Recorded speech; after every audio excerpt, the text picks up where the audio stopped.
In emergencies, there is no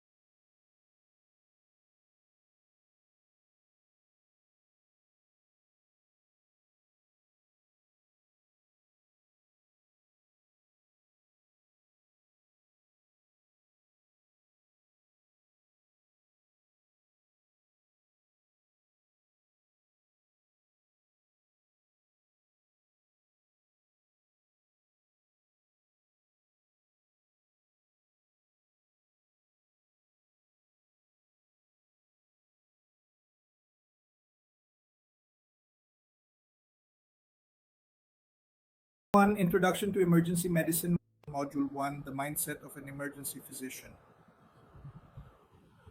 Learning objectives. By the end of this module, learners will be able to 1. Understand the importance of calm, systematic decision making under pressure. 2. Recognize the role of teamwork, delegation, and leadership in emergency care. 3. Differentiate between ideal textbook responses versus real world constraints.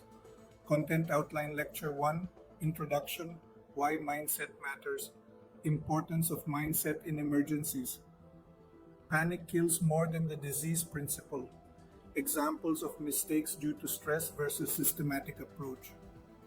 Lecture 2, Decision Making Under Pressure, Cognitive Load in Emergencies.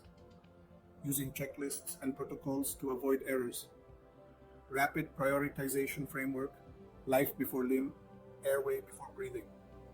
Lecture 3, Leadership and Teamwork in Emergencies, Role of Leader versus Team Members. Delegation, you compress, you call for help, I secure the airway. How to communicate clearly under stress, closed loop communication.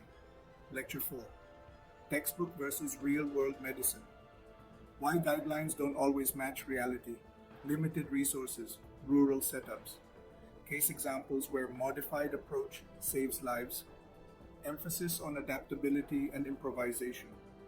Lecture 5, Building Confidence and Resilience. Mental rehearsal and visualization for emergencies. Avoiding cognitive paralysis in high stress situations. Small daily practices to stay prepared. Emergency drills, mental mnemonics. Module 1, The Mindset of an Emergency Physician. Lecture 1, Introduction, Why Mindset Matters. Welcome to the very first lecture of our emergency medicine course. Before we jump into diseases, drugs, or protocols, let's talk about the single most important factor in emergencies, your mindset. You see, in a crisis, it's not just medical knowledge that matters. It's how you think, how you react, how calm or confused you are. There's a saying, panic kills more patients than the disease itself. Let me share a quick story. A patient once collapsed in a crowded clinic with a blocked airway. Two doctors were present, one froze. The nurse, who had trained herself to stay calm, stepped forward and performed the Heimlich maneuver. The patient survived, not because of superior knowledge, but because of composure. That is why we start with mindset. If you can remain calm, systematic, and decisive, you already have an advantage in saving lives.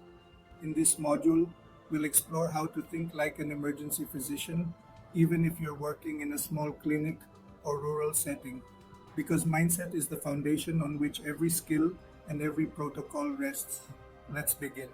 Lecture 2, Decision Making Under Pressure. Emergencies are overwhelming. Too much is happening at once. Patients collapsing, families shouting, staff waiting for instructions. In that moment, your brain feels overloaded, and this is called cognitive load.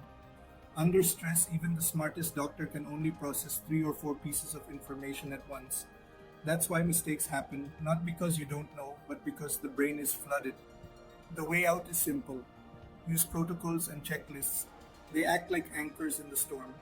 Take the ABCDE approach: airway, breathing, circulation, disability, exposure. You don't have to remember 100 things. Just follow this stepwise order. Think of pilots. Even with 20 years of flying experience, they never take off without a checklist. Because in an emergency, your memory betrays you. But checklists never do. Another golden rule is life before limb, airway before breathing, breathing before circulation. For example, if a trauma patient comes in with a fractured leg but is not breathing, the leg can wait. Airway comes first. So remember, decision making is not about brilliance, it's about structure. In emergencies, system beats stress, always. Lecture 3, Leadership and Teamwork in Emergencies. In an emergency, no doctor can manage alone. Success depends on teamwork, and teamwork depends on leadership. Being a leader doesn't mean doing everything yourself. It means giving clear, calm directions. Imagine a cardiac arrest in your clinic. Instead of panicking, you take control. You start chest compressions. You call the ambulance. You get the IV line ready. This is delegation in action. It turns chaos into order, but communication must be clear. That's where closed loop communication comes in. You say, give 1 amp adrenaline IV. The nurse repeats back, 1 amp adrenaline IV given. This way, nothing is missed, nothing is assumed. Your tone also matters. If you sound calm, your team stays calm. If you look panicked, everyone else will panic too. Remember, your leadership, not just your medical skill, can decide whether that patient lives or dies. Lecture 4, Textbook versus Real-World Medicine. Now let's face a reality. Textbooks are written for ideal conditions, fully equipped ICUs, multiple specialists, unlimited resources. But most of us don't work in that world. In real practice, you might be in a rural clinic or a small OPD with limited staff and limited equipment. So what do you do when the guideline says immediate CT scan, but the nearest CT is 200 kilometers away? You adapt, you stabilize, you make the best decision with the tools in hand. Take sepsis. The book says central line, arterial line, advanced monitoring. But if you don't have that, do you wait? No. You put in a peripheral line, start fluids, start antibiotics, and arrange transfer. You save time and possibly save a life. Improvisation is not a compromise, it's survival. Splint a fracture with a wooden board. Use an oxygen cylinder from another ward. Keep airway skills sharp even with minimal tools. The best emergency doctors are not the ones who quote guidelines. They're the ones who can bend, adapt, and still deliver life-saving care in less than ideal circumstances. Lecture 5, Building Confidence and Resilience. Emergencies are stressful.